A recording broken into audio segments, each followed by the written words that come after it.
ఎప్పుడైతే నువ్వు ఈ కంఫర్ట్ జోన్లో నుంచి బయటకు వస్తావో అప్పుడే నువ్వు అనుకున్నది చేయగలవు. ఏం కాదు, ఏమైపోదు, ఒక్కసారి ట్రై చేయి.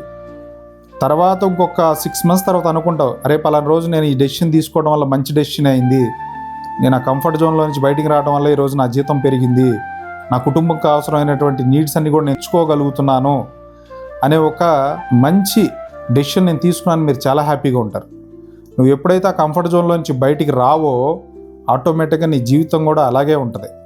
ఫస్ట్ నుంచి ఆ భయాలని వదులు. నేను చెప్పేది ఏంటంటే సాఫ్ట్వేర్ ఎంప్లాయీస్ అయినా ఎవరైనా సరే, మీరు చేస్తున్న సంస్థ మనకి ఈరోజు ఫుడ్ అండ్ బటర్ ఇస్తుంది కాదనట్ల. మన సంస్థని నేను చెప్పేది కూడా ఏంటంటే 10 years బిలో ఉన్న వాళ్ళందరూ కూడా మీరు కనుక ఒక గోల్ సెట్ చేసుకుని మీరు ఒక మ్యారేజ్ చేసుకునే స్టేజ్కి మీకు ఒక మంచి ప్యాకేజ్ ఉండాలనుకుంటే ఒక 3 years 5 years ఒక డెడికేటెడ్గా ఒక టైం పెట్టుకుని ఆ టైం బౌండ్ వరకు ఒక ఆర్గనైజేషన్కి వర్క్ చేయండి. తర్వాత నెక్స్ట్ ఆర్గనైజేషన్కి వెళ్తే మీ ప్యాకేజెస్ కూడా పెరుగుతాయి, మీకు కూడా వర్క్ కల్చర్ అనేది డిఫరెంట్ వర్క్ కల్చర్ అనేది కూడా తెలుస్తుంది. కాబట్టి నేను చెప్పేది ఏంటంటే ఈ 5 years బిలో ఉన్నవాళ్ళు కానీ ఈ 10 years బిలో ఉన్నవాళ్ళు ఎవరైనా సరే ఏ కంపెనీలో అయినా సరే పని చేస్తున్నారంటే మీరు ఎక్కువ మీ సంస్థను లవ్ చెయ్యొద్దు.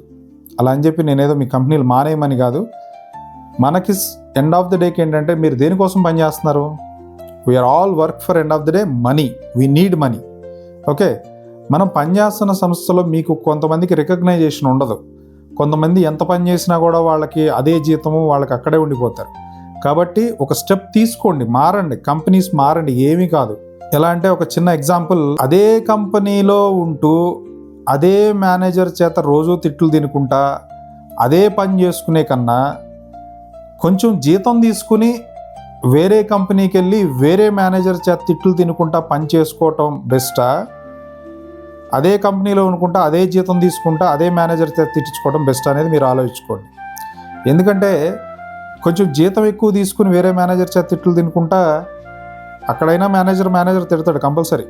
ఎక్కడుండేది బాస్, ఆ ప్రెజర్ అనేది అన్ని కంపెనీస్లో కామన్, అది మనం దాన్ని తీసేది కాదు. కాబట్టి కొంచెం జీతం ఎక్కువ తీసుకుని కొత్త మేనేజర్ చేత కొత్త ఛాలెంజెస్ అన్నీ ఉంటాయి. కాబట్టి నా మాట విని కంపెనీస్ మారండి. ఓకే, ఒకటే కంపెనీలో ఉండిపోయి కంఫర్ట్ జోన్లో ఉండిపోయారంటే మీ జీవితం కూడా అలా ఉంటుంది. మీకంటే వెనకమాల వచ్చినటువంటి చిన్న ఫ్రెషర్స్ అందరూ కూడా మీకన్నా ఎక్కువ ప్యాకేజీలోకి వెళ్ళి మీకన్నా డబల్ ప్యాకేజెస్లో ఉంటూ మంచి లైఫ్ లీడ్ చేస్తా, మంచి కారు మంచి హౌస్ కొనుక్కుని మంచి హ్యాపీగా లీడ్ చేస్తూ ఉంటారు.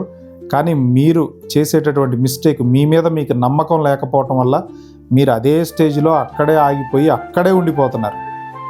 ఒక్కసారి ఆ కంఫర్ట్ జోన్లో నుంచి బయటికి రండి. ఓకే, నేను చెప్పేది ఏంటంటే ఆ కంఫర్ట్ జోన్లో నుంచి ఎప్పుడైతే మీరు బయటికి వస్తారో డెఫినెట్గా you will be a successful person, okay, in your life.